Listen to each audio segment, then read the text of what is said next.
கோவை வடவள்ளியில் அனுமதியின்றி சர்ச்சு கட்டுவதற்கு பொதுமக்கள் எதிர்ப்பு தெரிவித்திருக்கிறார்கள். இந்த அங்க வடவள்ளியில் இருக்கக்கூடிய சின்மா நகர் அப்படிங்கக்கூடிய இடத்துல திடீர்னு சொல்லி எந்த ஒரு அனுமதியும் பெறாமல் சர்ச்சு கட்டுவதாக ஒரு பூமி பூஜை போடுகிறார்கள் அதற்குங்கிற தகவல் வந்தோடனே அங்க இருக்கக்கூடிய இந்துக்களும் இந்து அமைப்புகளும் அந்த இடத்துல போய் விரைந்து சென்று அங்க அவர்கள் எதிர்ப்பை தெரிவித்திருக்கிறார்கள். இது ஏற்கனவே என்ன பண்ணிருக்காங்கன்னா 2018 அதே இடத்துல சர்ச்சு கட்டுவதற்காக முயற்சி பண்ணிருக்காங்க. அப்ப அங்க இருக்கக்கூடிய மக்கள் எல்லாமே அந்த பக்கத்துல இருக்க குடியிருப்பு பகுதியில் இருந்த மக்கள் எல்லாம் இணைந்து கலெக்டரிடம் ஒரு மனுவை கொடுத்திருக்கிறார்கள்.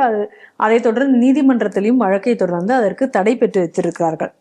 இப்போ அந்த இடத்துல என்ன சொல்றாங்க, வணிக வளாகம் கட்டுகிறோம் அப்படிங்கிற பேர்ல இவங்க சர்ச்சு கட்ட முயற்சிக்கிறார்கள் அப்படின்னு சொல்லி பொதுமக்கள் குற்றம் நிற்கிறார்கள்.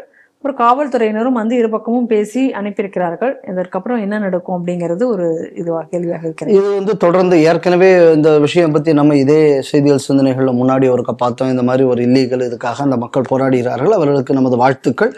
தொடர்ந்து போராடி வருகிறார்கள். ஒரு தரம் இல்லாம இப்ப திருப்பி அவங்க முயற்சி பண்றாங்க. இப்ப திருப்பியும் அவங்க போராடி கொண்டிருக்கிறார்கள். நம்ம இதுல எதை கவனிக்கணும் அப்படின்னு சொன்னா, இதன் காரணம் என்ன? நீதிமன்றம் தடை இருக்கு, அதிகாரிகள் மட்டத்துல இதுக்கு பர்மிஷன் வாங்கலேன்னு இருக்கு. இப்ப இருந்து இன்னைக்கு மறுபடி பண்ணலாம் அப்படின்னு சொன்னா, இந்த அரசாங்கம் இவர்களுக்கு கொடுக்கக்கூடிய உதவி.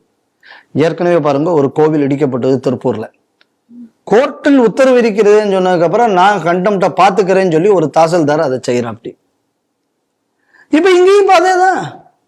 ஏன் தாசில்தாரே கோர்ட் உத்தரவு மதிக்கல, அப்புறம் பாதிரியார் நான் ஏன் மதிக்கணும்? அரசு அதிகாரிகளே மதிக்காத நேரத்துல எதுக்கு நான் பாதிரியார் மதிக்கணும் அப்படின்னு சொல்லி இன்னைக்கு கிறிஸ்தவர்கள் பண்ணிக்கிறேன். இதுல கவனிக்கணும் என்ன அப்படின்னா, அந்த இடத்துக்கு என்ன பண்றாங்க அப்படின்னா, ஃபார் கமர்ஷியல் பில்டிங்னு சொல்லி, ஃபார் கமர்ஷியல் பர்பஸ் அப்படின்னு சொல்லி அதை வாங்கிட்டு அதுல இதே மாதிரி பல இடங்கள்ல ரெசிடென்ஷியல் ஏரியால பண்றாங்க, இதை பண்றாங்க. இப்ப இதெல்லாத்தையும் எதிர்க்கிறார்கள். இதுக்கு ஏற்கனவே இந்த மாதிரி பண்ணக்கூடாது, இதுக்கு கவர்மெண்ட்ல சாங்ஷன் வாங்கணும் அப்படின்னு சொல்லி முனிசிபல் ரூல்ஸ் இருக்கு. அப்ப இந்த முனிசிபல் ரூல் எல்லாம் சர்க்கம்வென்ட் பண்ணணும்னு திமுக அரசாங்கம் வந்தவொடனே என்ன பண்ணிச்சு, நீங்க அப்ளை பண்ணுங்க, ஒரு மாசத்துக்குள்ள இதுக்கு அரசாங்க கலெக்டர் முடிவு வராட்டா நீங்க அதை கட்டி கொள்ளலாம் அப்படின்னு சொல்லி அதாவது சட்டத்தை மீறிய ஒரு உத்தரவை போட்டது.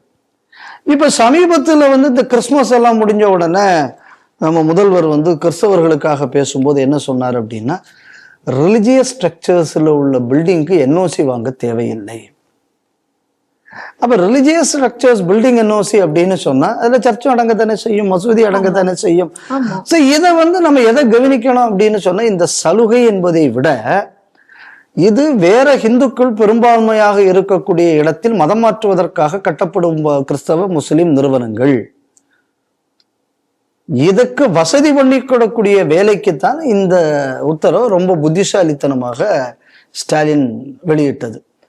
இன்னைக்கு இந்த சூழல் வந்ததுனால இப்ப ஆட்சி இந்த மார்ச் ஏப்ரலோட முடிஞ்சிடும். அந்த நேரத்துல இதை பயன்படுத்தி எதை பண்ணினா கூட இந்த அரசாங்கம் நமக்கு சாதகமாக இருக்கும். இல்லைன்னா இவனுங்கெல்லாம் விஜய் பக்கம் ஓடிவிட்டான்னா என்னன்றது.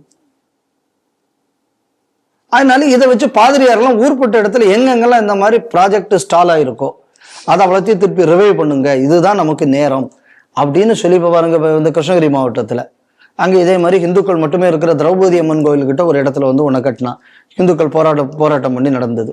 ஸோ இதே மாதிரி நீங்க பார்த்தீங்க அப்படின்னா ஒவ்வொரு இடத்துலையும் இப்ப கடந்த நம்மளே இப்ப கிட்டத்தட்ட டெய்லி ஒரு நியூஸ் இந்த கிறிஸ்தவ நியூஸ் நம்ம பண்ணிட்டு இருக்கோம்.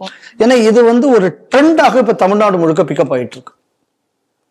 இப்ப அவர்களுக்கு சௌரியமா ஒருத்தருக்கு இப்ப டிஜிபி ஆவதற்கான வாய்ப்பை கூட ஏற்படுத்தி வருகிறார்கள். அதனாலதான் இவ்வளவு நாள் தமிழ்நாட்டுக்கு டிஜிபி அறிவிக்கல. எப்படியாவது டேவிட்சன் மேலே கொண்டு டிஜிபி ஆக்கிடணும், எப்படியாவது நாட்டை கிறிஸ்தவ நாடு ஆக்குறதுக்கு அங்கே ஒரு ஆளை கொண்டு வரணுங்கிறதுல ரொம்ப தெளிவாக அவர்களும் காய் நகர்த்துகிறார்கள். அவர்களை நம்பி இருக்கக்கூடிய திமுகவை அவங்க தானே மினிஸ்ட்ரி நடத்துது, இவங்க பேச்சுக்கு தானே முதல்வர் எல்லாம் இருக்கிறது.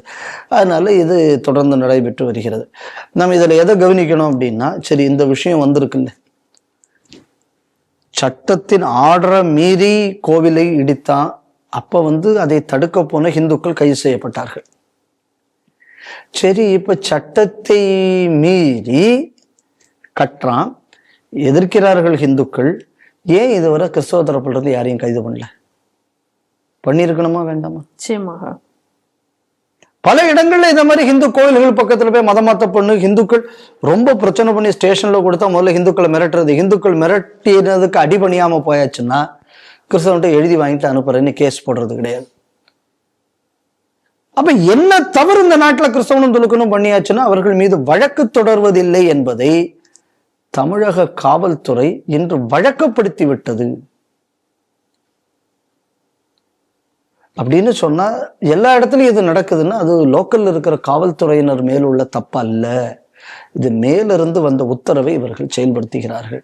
நம்முடைய கேள்வி என்ன காவல்துறை அதிகாரிகளுக்கு அப்படின்னா, ஆட்சி மாற்றத்துக்கு ஏற்ற மாதிரி நாட்டின் சட்டத்தை மாற்றலாமா? உங்களை நம்பி தாங்க, உங்க பாதுகாப்பை நம்பி தானே எல்லாரும் இருக்காங்க. அப்ப நீங்க வாங்குற சம்பளத்துக்கு துரோகம் பண்ணலாமா? இந்த கேள்விதான் நம்ம காவல்துறையினருக்கு கேட்க வேண்டிய கேள்வியாக நான் பார்க்கிறேன். இந்த ட்ரெண்டுங்கக்கூடியது கடந்த 6 மாசமாக அதிகமாக வருகிறது. அதாவது விஜயோட அசெண்டன்சி, பொலிட்டிக்கல் அசெண்டன்சியிலிருந்து இந்த கிறிஸ்தவர்கள் எல்லா இடத்துலையும் இந்த மாதிரி சட்டவிரோதமான விஷயங்களை செய்து வருகிறார்கள். இன்னைக்கு இது ஒரு நியூஸ். இந்த மாதிரியான செய்திகள் தொடர்ந்து இனிமே வந்து கொண்டுதான் இருக்க போகிறது. அதனால இந்துக்கள் எல்லா இடத்துலையும் உஷாராக இல்லாம இருந்தீங்கன்னா நாளைக்கு உங்க வீட்டு மாடியில கூட சர்ச்சு வந்தா உங்களால ஒன்றும் பண்ண முடியாது. அந்த லெவலுக்கு தமிழ்நாட்டை இந்த திமுக அரசாங்கம் கொண்டு போய் விடும் என்பதில் எந்த மாற்று கருத்தும் இல்லை. Tara Divine Awards 2025.